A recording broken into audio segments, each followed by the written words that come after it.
जो बातचीत हुई थी लालू जी से, वो हूबहू ऑडियो एज इट इज सबके सामने, मीडिया के सामने है। और जिस तरह से कल बात निकल कर आ रही थी कि आप लोग इसमें क्या करेंगे, इसमें पुलिस में शिकायत करेंगे, FIR करेंगे, कल भी हमने आप लोगों को बताया था कि देखिए, भारतीय जनता पार्टी में कोई भी सामूहिक निर्णय होता है तो हम लोग बैठेंगे। कल अध्यक्ष का चुनाव था, वो सफल रहा, और आरजेडी जो है अध्यक्ष के चुनाव में जो हम लोगों को गिराना चाह रही थी, अध्यक्ष को गिराना चाह रहा, तो विफल हुए हैं, उनका षड्यंत्र फेल हुआ है।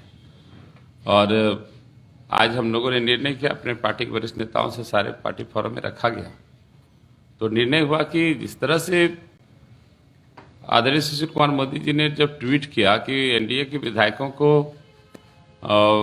प्रलोभन दिया जा रहा है, उनको डराया जा रहा है, खरीदने की कोशिश की जा रही है, कल के स्पीकर के चुनाव को बाधित करने का कोशिश किया जा रहा है, तो आरजेडी की तरफ से बयान आया कि अगर बातचीत हुई है तो फिर ऑडियो कहाँ है, वो बातचीत का ऑडियो कहाँ है। जब उनके पास ऑडियो आ गया तो कहने लगे ऑडियो झूठा है, ऑडियो गलत है।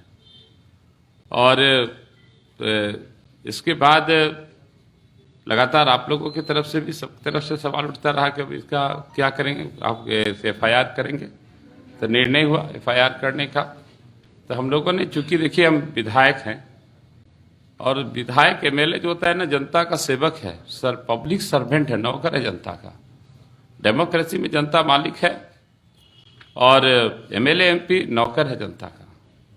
और एक पब्लिक सर्वेंट को प्रलोभन देना, पब्लिक सर्वेंट को उसके अपने कर्तव्यों को नहीं करने के लिए प्रेरित करना, सदन से अब्सेंट होने के लिए प्रेरित करना, ये करप्शन में आता है। हमने प्रिवेंशन ऑफ करप्शन एक्ट के तहत हम निगरानी थाना पटना में हमने FIR दर्ज कराया है, और उसके तहत कार्रवाई के लिए हम लोगों ने उनसे अनुरोध किया है। और कानून पर पूरा भरोसा है और न्याय मिलेगा।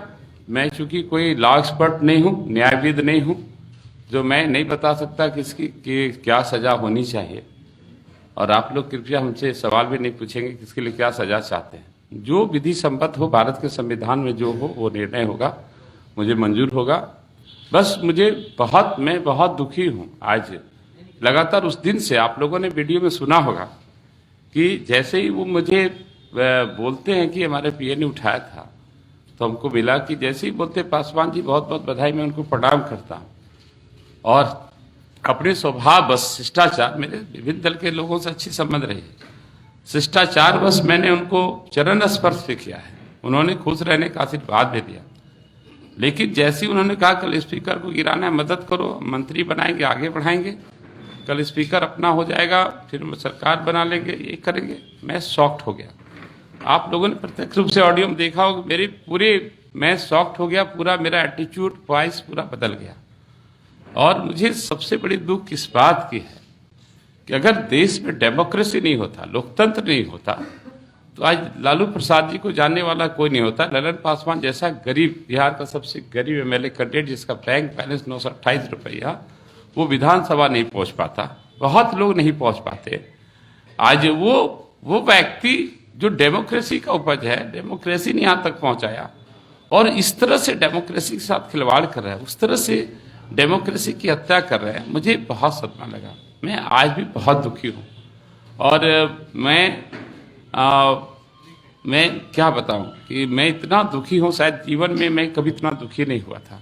और मैं ये सब सोच लेकर नहीं आया था। मैं बहुत बीजेपी का एक बहुत साधारण कार्यकर्ता हूं, साधारण कार्यकर्ता रहना चाहता हूं। चुनाव में भी मैंने कहा था, मैं पहले भी कार्यकर्ता था, आज भी, कल भी रहूँगा। आज फिर कहता हूँ कि मैं आज भी कार्यकर्ता हूँ, कल भी कार्यकर्ता ही रहना चाहता हूँ। मैं ऐसा कार्यकर्ता हूँ, अपनी इंजीनियरिंग की नौकरी छोड़ने के बाद मैं 20 साल से सामाजिक राजनीतिक जीवन में हूँ, और मैं लोगों का वृद्धा पेंशन, विधवा पेंशन, प्रधानमंत्री आवास योजना, राशन कार्ड, लोगों का प्राइमरी हेल्थ सेंटर में ले जाके इलाज कराने से लेके एक छोटा छोटा काम करता हूँ। जो एक वार्ड सदस्य, एक मुखिया का काम, वो भी करता हूँ। मैं चुनाव भी लड़ रहा था, चुनाव के बाद भी मैंने कहा कि बहुत लोगों ने बहुत सारे उम्मीद से मुझे वोट किया है, लेकिन वृद्ध माता पिता ने मुझे इस उम्मीद से वोट किया कि मैं उनका वृद्धा पेंशन बनवा दूंगा। विधवा बहनों ने मुझे इस उम्मीद से वोट किया है कि ये भाई हमारा पेंशन बनवाएगा, आवास बनवाएगा, हमारा सहारा बनेगा। विकलांग बहन मतलब हम सबकी उम्मीद पर खरे उतरने की कोशिश करेंगे, हम एक कार्यकर्ता के रूप में काम करेंगे। लेकिन जो घटना घटी, मैं दुखी हूं और मेरा बस इतना ही है कि इसके पीछे कि मैं कोई कि भाई इस तरह की जो है लोकतंत्र है, मेरा मानना है कि जो भी है हम सब भारतवासियों के लिए कि जो संविधान है ना भारत का, बाबा साहब अम्बेडकर का लिखा हुआ, वो संविधान हमारा सुरक्षा कवच है और लोकतंत्र उन्नति का मार्ग है। और कभी भी लोकतंत्र में जो बाधा पहुंचा रहा है वो सबसे बड़ा दुश्मन है।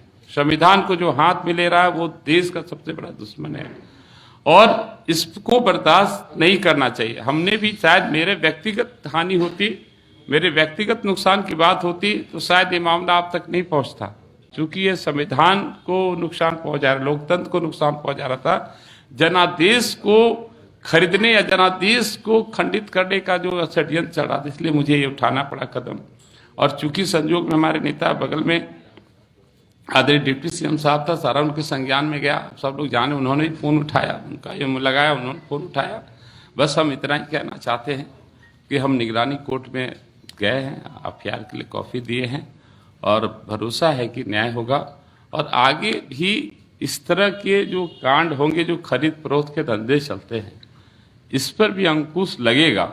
मैंने इसका लाभ अन्य प्रांतों को या इसका लाभ आने वाले समय में बिहार की राजनीति में आने वाले समय में इसका मैंडेट का जो है सम्मान होगा, लोकतंत्र का सम्मान होगा। और हम अंत में इतना ही कहना चाहते हैं, हम बहुत दुखी हैं, बहुत दुखी हैं। एक साधारण व्यक्ति की तरह रहना चाहते थे, कार्यकर्ता की तरह हम जीवन बिताना चाहते हैं, पार्टी का जो आदेश होता है उसको मानना चाहते हैं। क्योंकि मामला इसलिए इतनी बढ़ गई कि पार्टी हमारे लिए माँ है। एनडीए के कार्यकर्ताओं ने रात दिन एक करके जिसने मुझे चुनाव जिताया वो हमारे लिए भगवान है। डेमोक्रेसी में जनता मालिक है और मैं माँ से गद्दारी नहीं कर सकता, कभी नहीं कर सकता। और माँ के मान सम्मान के लिए अगर मंत्री क्या इससे बड़ा पद भी होता तो मुझे ठुकराने में एक क्षण भी देर नहीं होती।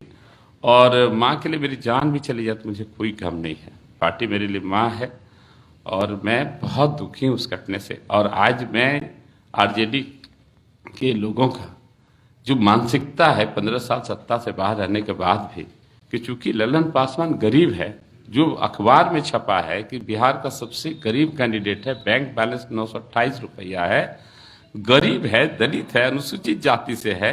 और जो परसेप्शन बना हुआ लोगों के दिमाग में कि ये दलित जो होते हैं, गरीब जो होते हैं, अनुसूचित जाति वर्ग के लोग जो बिकाऊ होते हैं, इसको खरीदा जा सकता है, बाजारू होता है।